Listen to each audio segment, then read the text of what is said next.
জীবন বড্ড কঠিন জায়গা। এখানে বিশেষ করে বর্তমান সময়ে আবেগের কোনো স্থান নেই।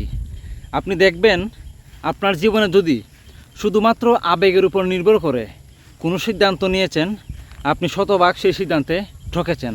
কারণ দুনিয়াটা আবেগ দিয়ে চলে না, দুনিয়াটা চলে রূঢ় বাস্তবতার উপর দিয়ে। তো মনে করেন কেউ একজন এসে আপনাকে খুব অনুনয় বিনয় করে বলল যে দাদা, ভাই, বোন, আমি খুব সমস্যায় আছি, আমার কিছু টাকা ধার দাও।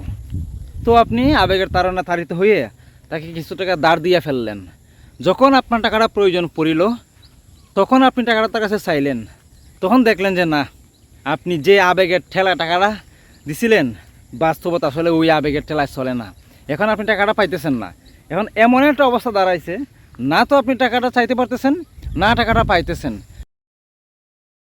চাইতেছেনও কিন্তু আবার পাইতেছেনও না। তো এই জন্যই মনে হয় যে এই পৃথিবী আবেগের জায়গা না, এই পৃথিবী হচ্ছে রূঢ় বাস্তবতার জায়গা।